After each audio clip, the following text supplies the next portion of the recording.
Welcome to Hired Up, the podcast for next-level executives and board nominees.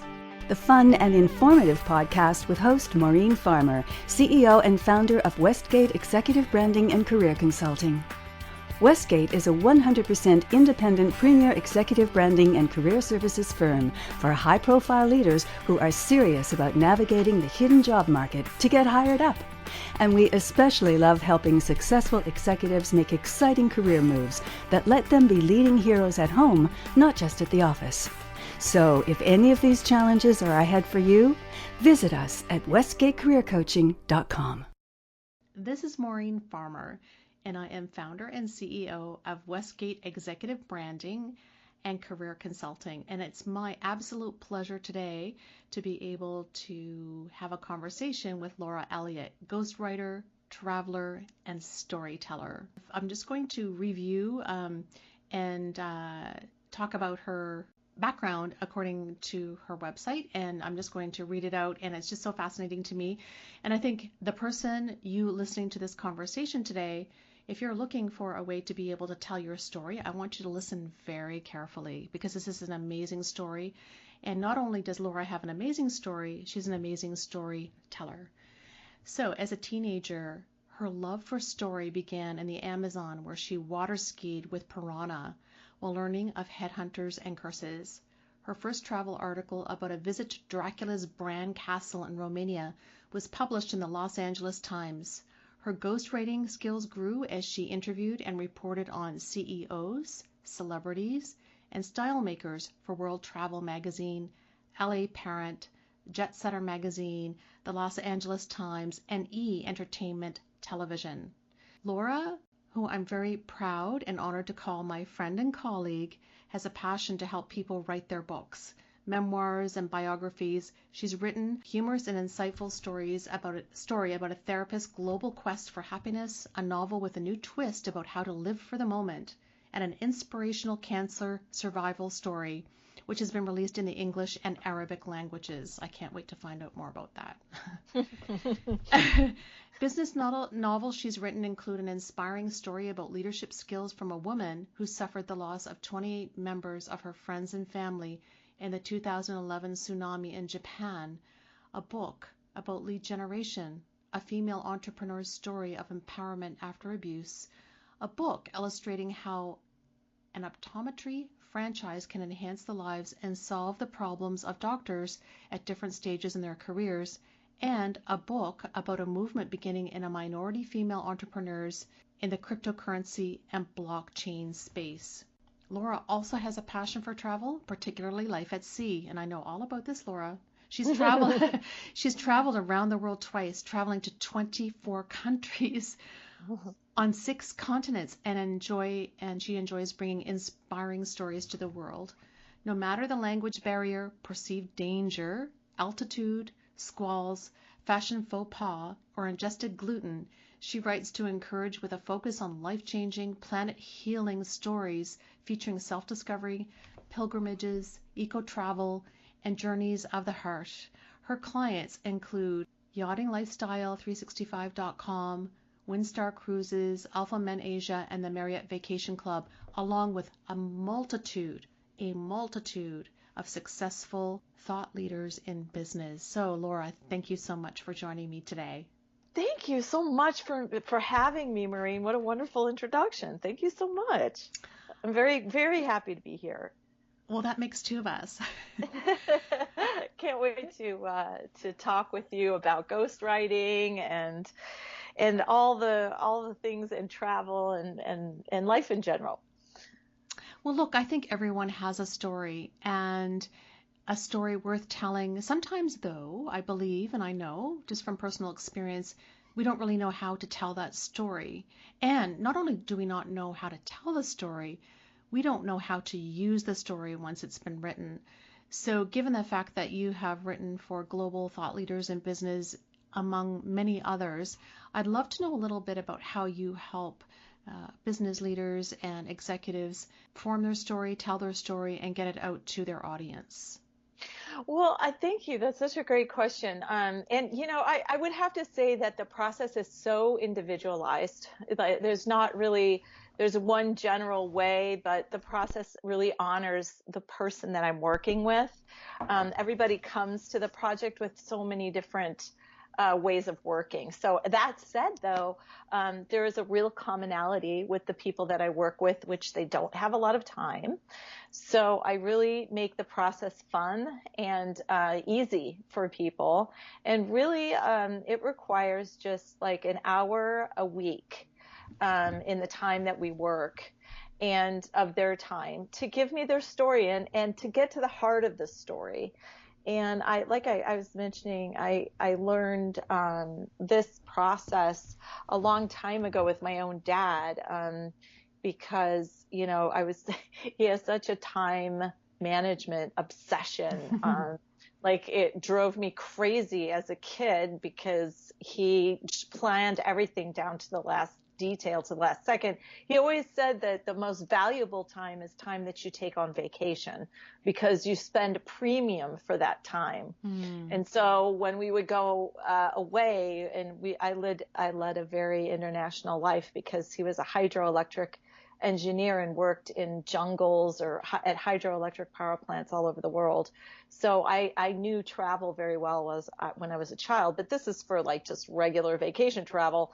And he would have the itinerary just down to the minute, literally, of what we would be doing, because he never wanted to be somewhere where a museum was closed, for instance, or something like that. That would be like the worst thing in his mind he could do, is not plan his time effectively. And even down to like my wedding, it was like we were 5 minutes over. There was a blizzard. It was February in Chicago, and the wedding went on. There was not going to be late. People who were in the blizzard had to deal with it. And this is all stuff that I realized, oh my gosh, this is driving me crazy about my dad. But it's really in the fullness of time that I would understand why he had this obsession with time management. And one of the reasons was that, what would be more important to someone, he was a Japanese prisoner of war, so he was locked away for 3.5 years. And it's like, what would be more important to someone who had 3.5 years of their time stolen from them or taken from them than time itself? And so this idea of people's time, first of all, is very precious to me, but also why we do the things we do. Some of the things that we do and some of the things that are important to our story, we can't see because we're too close to our story. So just having that outsider like me come in for even just an hour a week really opens up a lot of information and new ideas, because I can see themes in people's stories or patterns or through lines that people very frequently can't see. And one of the things I would say is, we all have this colorful uncle, right, or aunt who, everybody, like you were saying, everybody's got a story, right? Everybody's got millions of stories. It's like, and, they'll say, oh, well, this happened and this happened. And, it's like, oh, he's telling that story. He's telling another story. Well, everybody's got great stories, but a book has to have a through line. There can't just be, and they could be the best stories ever, but if it's not taking you on an emotional journey, or it doesn't have a narrative arc, it's just all those crazy stories my uncle tells. It really needs to be, we all have incredible, impactful stories, and those are important. And to get to the heart of those stories are very important, but also even more important is to offer it up in a way that a reader can relate to it and transform their own lives. And that's part of the art of it. Just the important thing is that you get the story so it resonates with the people that you're trying to reach, so that they can live a more fulfilled life with the, with your offers and with what your service is. Yeah. Can we take just a second, and if it's okay, to go back to your story about your dad and the prisoner of war? Oh, yeah. If it's not too, no, it's fine. Just because we talked a little bit about this before this conversation, about how you became, so curious and you wanted to write I'd love to know a little bit more about that because I think it will help inform kind of, Sure. Yeah, yeah. that really was my window into my entire writing career. Mm-hmm. And I wouldn't even know it. It was just a question that I had about my dad's past. And he, like a lot of people who survive prison camp experiences or Holocaust experiences, wouldn't really open up until late in his life. And we would have about a dozen years where we wrote letters to each other. It was that long ago, right? When we didn't have like email and stuff. So that we were literally old schooling letters back and forth. And then, it would transform with the technology as well. And we had a dialogue, and he was curious even about his own story. He didn't have a lot of the gaps filled in. He didn't know a lot of what happened to him. He knew some of it, but some of it was gone. And so, and it brings to mind what my daughter was saying about journalism. And she had this insightful comment that said, she was thinking about being a journalist, but she's like, why would I want to do that and spend the rest of my life trying to get somebody to tell me things they don't want to tell me, And it's so interesting that, yeah, maybe there is that aspect to it sometimes when you've got a subject, but really most of us want to be able to access this information. It's just we don't have the way in, and my dad didn't either. He was traumatized, and some of the people I work with have been through serious trauma, and part of that is learning how the person kind of accesses information and how we can get to the heart of the story in sensitive ways and interesting ways. And so that was, the art of the interview that I really learned, and I wouldn't even know it. It was just a personal project, but that would inform my work at E! Entertainment and at the LA Times, and everything that I worked on afterwards with various style makers and CEOs, architects in the travel space that I would interview, because there's always a story behind the story. I think that's, if the entertainment taught me anything, I did work on the True Hollywood Story franchise a little bit. And, the big thing about that is, the personality, but you don't really know the person. And so they really get behind whatever the public persona is to get to the real story. And so I worked on that very early in my career, and it stayed with me alongside, the story behind my own dad's story. And, we all have that. And it doesn't have to all be on the page, certainly. But people are always interested in the why. Why are you doing what you're doing? What spoke to you to make that day everything changed for you? There was a moment in time when your life changed and you made a decision and you're on the trajectory to who you are now. And that's fascinating. It's classical storytelling through, I don't know if you've ever heard of Joseph Campbell. No, not. No. Yeah, he is a philosopher, and he's written a book, The Hero's Journey, and many, many different books actually about myth. And his basically life's work was to study myth all over the world, ancient myths, with peoples who are not associated with each other at all. And they were telling the same stories. They were telling stories about origin, stories about the stars, making sense of their world. And they all had similar patterns. And he used this technique to team up with George Lucas to create the Star Wars trilogy. They were very, very close together in working on that structure of that franchise. And one of the things that happens in a hero's story is they have the world before, their common world, and then there's an inciting incident, something that if it didn't happen, the story would never happen. And so that's one of the classical techniques that I use with my clients and with people in general to get to the heart of their story. I always ask them, well, what's the day everything changed for you? And it's funny because sometimes people have one moment in time. Some people say, well, there's 3 or 4 things that come to my mind when you say that. And that's what the beauty of this process. It's a process, of just unfolding and pulling the layers back on our own stories and getting a little bit clearer. And it's beautiful because the best part about writing a book is that it doesn't have to be finished to begin to feel the effects of the book. You get an energy in your insights personally and also professionally. For instance, like if, the book doesn't have to, it causes like exponential growth in revenue very frequently.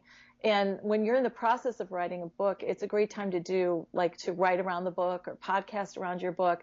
That way you already have a market of readers wanting to buy your book or hire you for services. And writing your book just helps you hone your message and have a clarity of focus and purpose. So Laura, one thing I know about you is that you have such a diversity of career experiences. I mean, I shouldn't say just the writing. Justice should be eliminated from the English language. Because when I say just, I feel as though it objectifies the thing. But I don't mean that. You have a plethora, a rich array of experiences. And I know that the person or two that may be listening to this conversation right now are likely from the business world. And I know that you have experience in the business world from an entrepreneur. Yeah. So why don't you tell us all a little bit about that? Because it's quite fascinating. I'll tell you, it started by painting sets in Hollywood. I'll tell you what. Hard work then, But no, my original degree is in accountancy from University of Illinois in Champaign-Urbana. And I worked in a startup. I was the 9th employee in a company that went public that was recently actually acquired by NCR. Wow. And it was in the home banking space. This was in the 1990s before people had internet banking. So the principals of the company, who were, probably about 25 at the time, wrote some proprietary software for making they called it home banking at the time. And so I have a lot of experience with the startup world and going public. So I do write for the startup world, entrepreneurs. I also write a lot for minority entrepreneurs. I'm located in the Bay Area in Santa Cruz, so it's a bit south of Silicon Valley, but very close to that area. And so, the entrepreneurial journey has always fascinated me. And, just the idea of the way, startups are, and then there's a mature market to a business, and how different people are great at different seasons of companies as they mature. So that was really fascinating. But it wasn't enough really for me. I did enjoy it. But I had other ambitions. So my artistic, animation, kicked in, and I left that company to work at E! Entertainment and the LA Times, where I would get further into storytelling through where I would talk to writers, Pulitzer Prize winning photographers, videographers, and we would take content from the paper and package it for the internet to create a very online, very immersive experience for the viewer. And that was just at the heart of when old media and new media were kind of having a clash of civilizations in the world of the newspaper world. And it was fascinating to see that as well. But so I think my real forte is in business books, from all different kinds of angles, from whether somebody's working for like a Google or an Apple, and I have written for people like that, or people that have just have the hottest new thing in town and they really want to talk about it. And I'm going to interrupt you there for just a second because I'm so curious about that comment. So the hottest new thing in town, I mean, ask for too many specifics, but can you Mm-hmm. give us an example of that, what that might be like? Yeah, I mean, a lot of times, well, there's different things that it could be. A lot of times, it's just a window into an experience that they've, gone through, and they have something to teach people about how to do the startup world in the Silicon environment. And a real nuts and bolts case would be how I had a minority female entrepreneur who wrote a best-selling book that defined blockchain and cryptocurrency in the healthcare space. It defined an industry that didn't exist before. Mm-hmm. So it can be anything from a point of view of experience of seeing, wait, this is an insight I have into this industry, or it could be talking about a brand new industry like blockchain and cryptocurrency in healthcare. Mm-hmm. So there's all different kinds of ways that people come to this hot new idea. And and so some books are very, very timely. Some books have to come out right away. And that doesn't really fit necessarily the traditional book market, because if you publish traditionally, there's years invested before the book comes out. So my clients have all kinds of needs. Some need to have them come out because the book simply would be a dinosaur in 2 years. Not that it wouldn't be published traditionally, but and then other people just really want it to have for their speaking engagements, or to offer potential clients so that they can work with them, like in a workbook situation, that type of thing. And then I work for traditionally published clients also. And, I've been brought on board with clients that have had their books with a publisher, and it was just deemed by the publisher that the manuscript wasn't ready for prime time. And so I've been hired to take that book and, edit the manuscript, coach the writer to finish the project, help with issues like formatting and transitions. And that saved her book deal. It also got endorsements from like many of Silicon Valley's heavy hitters, like academics in the world of conscious thought leadership, as well as like best-selling leadership and mindfulness authors. And so Stanford University, Harvard, and companies like Facebook, like LinkedIn and Google implement her signature like conscious leadership training. But, the thing that kept her from that is a bad, poorly written manuscript. So, I mean, all it needed was some insight and polish and stuff. So did she write the manuscript herself? Is that what you're saying? Yeah, Okay. She was writing it herself, Right. and she had some help from someone who was helping her write it, but it still wasn't ready to go. Right. And so, so that's another thing that I help writers with. Yeah. That's fascinating. So would you say that your clients in the business context are looking to raise their visibility in the market? I mean, you've just alluded to that just very recently, but I know that, some individuals struggle with, they have the leadership acumen, they have the technical acumen down pat, but what they don't have is the visibility piece. Right. Well, this is great. This is so essential. I mean, I really think that, think of your book like a golden ticket. Okay. And it provides you entry into like incredible coverage you wouldn't get otherwise. Like you receive book endorsements that fuel sales and connections, which can take your business to the next level.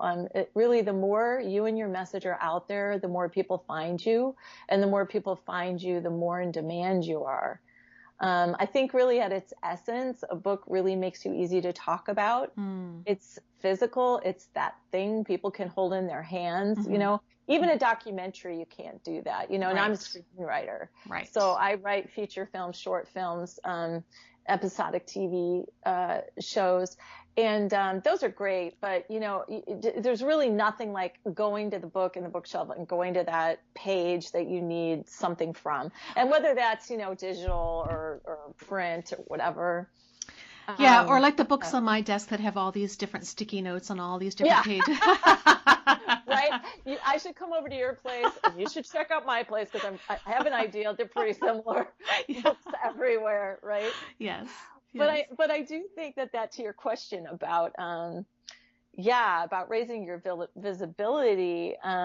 If you have like an important, authentic message that's told in a way that places you as an expert in your field, you can see dramatic increases in income and platform.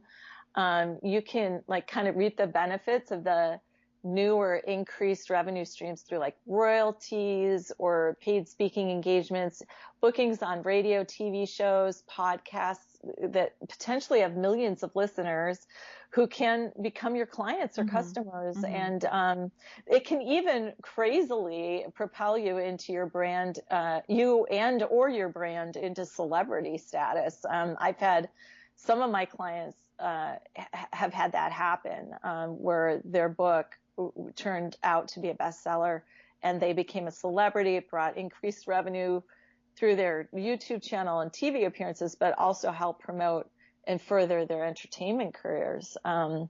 So that's kind of a side note, but these kinds of results, breathe kind of like new life into whatever current offerings or subscription services that you may have, or signature programs. I think that at the bottom line, though, like at the heart of it all, is that really the most important thing that a book does is it brings your message to way more people than you can ever bring it to people yourself. And it can help people, many, many more people, transform their lives. Because you can't see everyone. You can't one-on-one help everyone, maybe, but your philosophy can be there and enrich and make people's lives more fulfilling so they can live their lives to the fullest. Yeah, and that's priceless. That really is. Oh, absolutely. I remember a business coach, my late and great business coach, Mm. Pat Schuler, from 3 years ago. Before then, we worked together until about 3 years ago. And she always said, if you have a gift or a message that could benefit the world, then you have a moral obligation to tell Mm. it. And so I guess with that lead in, I'd love to know, what is the number one or two signal that really propels an executive to need or want to tell their story? So what I think oftentimes is when someone is asked the same question over, or questions repeatedly over time, there becomes a theme, and then you have a core message that you're repeating time and time again. I feel as Mm-hmm. though that's a signal that the world needs to hear this. Would you agree? Mm-hmm. Yes, yes, yes, yes. There's so many. Motivation is so different for every individual. I've worked with people who've been on the wrong side of a legal fight, who wanted to clarify their message afterwards, or have been on the wrong side of some sort of issue. Where it doesn't even have to be legal. It could be, some different side of a philosophy, Mm-hmm. and they want to clarify it and persuade. Persuasion is one reason people write books. I think a lot of people, though, really, to be honest with you, it's really part memoir. I mean, I Mm-hmm. don't know that I've ever written just a straight up, it's not a straight up business book. It really is always intermingled with part memoir, because our walk through the business world is such a mirror of Mm-hmm. what we've gone through before. Mm-hmm. And I find, especially with female stories, female entrepreneurship stories, a lot of that starts with some form of marginalization or minimalization. And they now take the deep dive into this new crazy unknown that they never thought they'd ever be good at, or they didn't have much confidence in, and now they're rocking the world with it, right? So I think a lot of it is like hands lifting a hand up, like, I figured this out, like the Girl Boss book, if you've ever heard of that. Yes. Like, they lift, a lot of the people I work with are very interested in helping other people figure it out too. Sure. I feel as though you're speaking to me personally right now.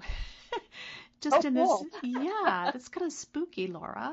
It's funny though, but I think it is interesting how some things are universal. Some Yeah, things are, but yet they're also not. I mean, your yeah. unique walk is the most unique walk, is unlike anybody else's walk. So So, I believe I had heard you on another podcast not that long ago talking about one of your clients who really wanted, and I think this was you, wanted to tell a story you talk about memoir for the benefit of her children. oh yeah. And I Hmm. thought that was such a powerful, they were, Yeah. because at the time, I believe at the time they were too young to have the conversation with their mother, but Hmm. but she had an important story she needed to tell, and she wanted to make sure that that story, that entrepreneurial journey, or whatever the story was Hmm. preserved for her children to consume when they were ready to Hmm. hear it, I guess. Absolutely. And I call those stories legacy stories. And I've worked on quite a few of them. And they're very meaningful. Most of them aren't for publication. Mm-hmm. Most of them are just written purely for their family. But there's a couple of things I'd like to say around that. First of all, they're beautiful passion projects.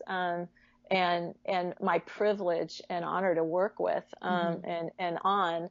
And they can come in the craziest ways. I mean, I worked on a World War II project, and I have the ability to hire researchers, which is really great. So when I go into something historical or something that needs quite a bit of research, I have the ability to get that work done. And a man had found, after his father died, who was a World War II vet, 300 letters in an attic of his mom's Wow. house. And they Wow. wanted to create a book out of it. And there was all kinds of pictures associated with it as well. And so we worked with him to deliver this beautiful book to the family members. Mm-hmm. And it was an incredible experience of helping them know a dad that they never really knew before. Of course, of course. My father-in-law was in the Second World War, and he was Mm, in the minesweeper.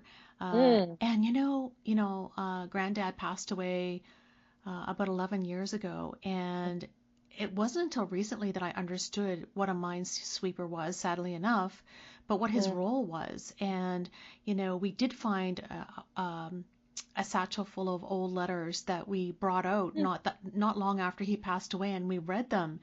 And mhm, it was a bit voyeuristic because I felt as though he had never spoken about those letters in his life. And here we mhm, were. But it was mhm, such a learning experience, and it was such a wonderful, rich experience for the grandchildren to mm, to hear these stories that their grandfather had never spoken of. And you know what? It's history. Yeah. That's history, and that's important. Mhm. That's a whole new level of preservation.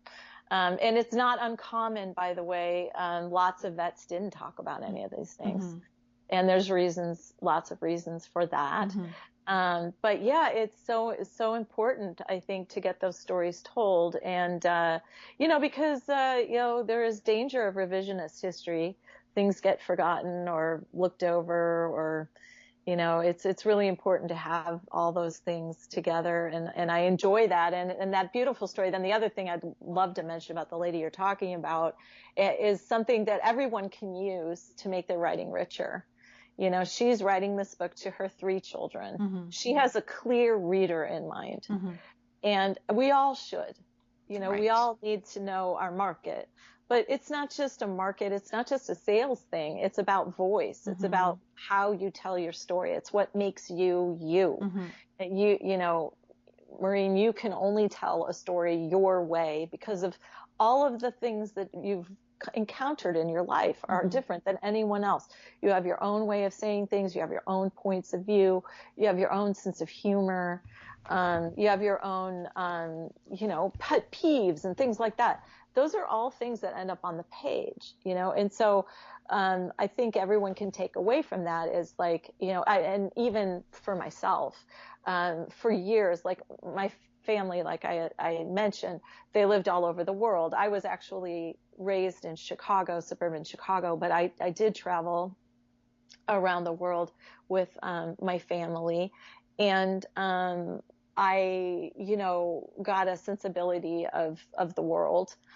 But it was something that was such a joy for me. I loved that they took me around the world. Well, then as my parents aged, my dad told me in his very later years, right before he would die, he's like, well, Laura, you're my eyes in the world now. And so my blog, which was mostly about travel, I went around the world like a couple of times, and brought the world to my dad and my mom. So when I wrote my blog posts, it was as if I was, writing to mom and dad. And that intimacy is, it's not inauthentic. It's like, I like to ask people, that are having a hard time with coming up with their story, just sit at your kitchen table with a cup of coffee and talk to your friend, your mom, your sister, your brother, your neighbor, somebody that you're close to, and tell your story. And it's interesting, how that opens people up to, and it's not just the surface story. When you're talking to your girlfriend, you're not saying, oh yeah, it was delightful. You're like, no, and then this happened, and girl, you can't believe what she was wearing. You know what I mean? Like, that's the story. Yeah. Uncensored.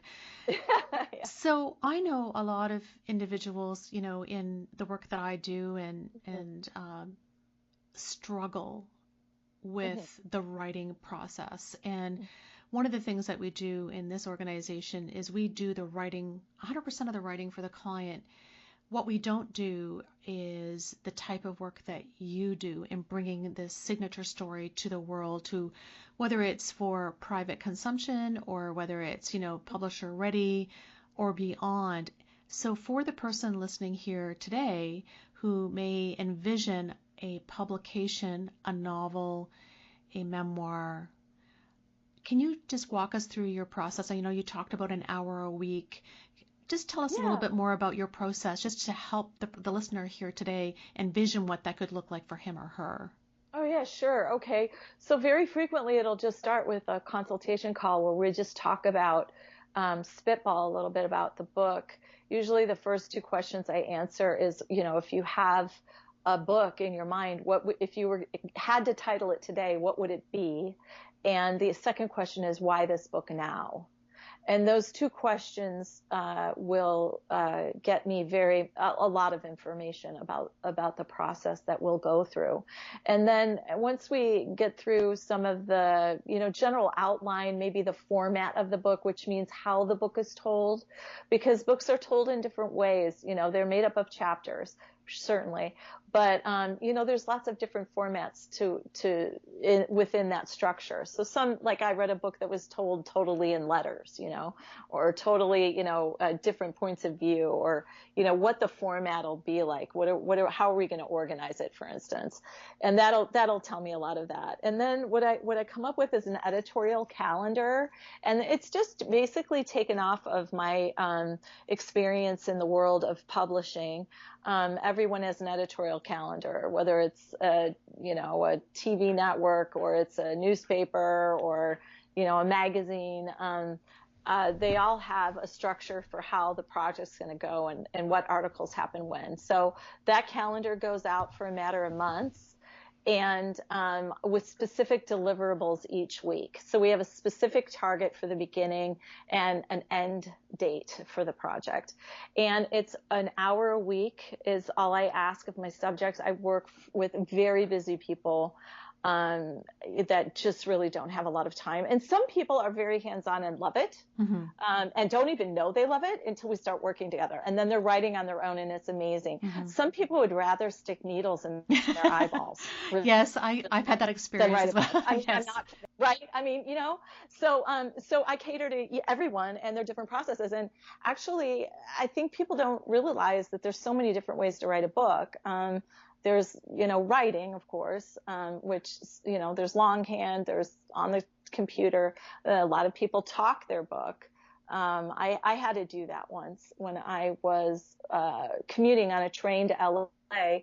I talked my book. into my phone, which was great. What a great idea. Yeah, it is great. Yeah. And I think when I have people who are struggling with voice, I'm like, well, just, record yourself for a week, just send me some audio files and we'll get to it. So there's lots of different ways to do it. And lots of different ways to, lots of different material to look over too for ideas. I mean, I really don't think people realize that they have stuff that's already booked that we can pull from. I mean, exactly. If you've ever been writing posts or, your Instagram feed, or, it really isn't, reinventing the wheel. It's really looking at where we're at and taking a look at how we can, really shape it to make it the most impact. So yeah, that's a great question. Yeah, well, I mean, I think a lot of people, struggle with, the whole idea that it has to be perfect right out of the gate. So how do I, I was just talking to a potential client yesterday about that. Yeah, the thing that I think we really have to realize, especially as business people, is there's version 1.0 and 2.0. And I think, we know what we know today, and we know what we want to write today. And it's not that, you want to put something out before it's fully cooked, not to say that at all. It's not that it's imperfect. It's just giving you the idea that it doesn't have to be, although I've worked for people that are writing a magnum opus, they really are. And if, and that takes much longer, and it's a different thing. But, you can write multiple books over your lifetime. It doesn't have to be just this one book. Yeah, it's such a personal journey, isn't it, really? When you open up your story to another person and explore all of the different points of view, the voices, the perspectives, the contexts. And, you could repurpose that content into multiple different consumables, multiple different products, and just depending on the audience. And I think that the audience is so important, to your point before about the woman who was, writing for her 3 children. And I remember that podcast from a different time. I remember I was walking at my sportsplex. I remember where I was at the moment I heard that, because you were talking about that. And I thought, the audience is so critically important, because without an audience, without an avatar, who are we really speaking with, and what's the message? Yeah, I mean, it's everything. But yet, at the same time, there's a couple of things I'd say about that. One thing is, you don't know what you're writing until you write it. I mean, you really don't know. You have an idea. You have an idea. Yes. Yeah. And that can change, right? That'll change. It's like making a fine meal in your kitchen, right? I always tell my kids, the kitchen's where you make messes. You just go in there and you just make a mess, and you've got this beautiful thing. And it's not like you're, it's a messy process in the way of like, oh, I don't know. It's a process of discovery. Yes, the creme brulee may not turn out as set as you would like it over time. Yeah, you've got to get the torch, the flame right, the distance between the, no, but it always comes out beautifully. And I think it is a process of creation. Should be a little bit, can be a little bit messy. Like, oh, wait, but in a good way. Yes. Like, oh, wow, wait, that came to I hadn't thought about this in a long time. And that's why I tell my clients to really keep a book with them when we're working together, because like a notebook, because they will think of things that really they never really expected to put in the book or thought about in years. Either way, if it ends up in the book or not, it's important for them to write about it. It's important for them to understand that. And I think that's a really important point, is just that you don't know what you're going to write until you start writing it. And then, to your other point about, how you're going to take this story and really, take it to completion. That comes in the discovery process. It's like, so that's why we start with a target at the beginning, because, we're shooting for that target, and every week there's deliverables. So it's always going forward. Yeah. So it's a great process. And so just generally speaking, I know it's different for each person. So how long would you say it would be from initiation to conclusion to publisher ready? How long would that process take? Yeah, you're right. It is so different depending on what Mm-hmm. people are writing. Right. Very, it depends. And also things happen like we'll get into it and the scope of the book will change. It'll become, wait a minute, let's spend more time on this. Let's Mm-hmm. develop this idea. And then the other thing that might happen is life interruptions, whatever. Mm-hmm. Something might happen where somebody has to take a time out for some reason. So yeah, I would say, but in general for business books, I'd say somewhere between 4 to 6 months. I don't really like doing books really fast. I know some people do, but I really need time to, I think the whole project needs time. And the thing that I keep focused on is it has to be brilliant. That's the word. The quality piece. Love it. That resonates Yeah, with me. The yeah, quality. Yeah. the quality and the quality of the story, the Yeah. quality, all of it. Sure. Because, it's all about the work for me and the Mm-hmm. final product. And that really has to be brilliant. So Mm-hmm. yeah, it is a little bit different for every single Mm-hmm. project. Mm-hmm. Well, Laura, I could talk forever on this Yeah. topic.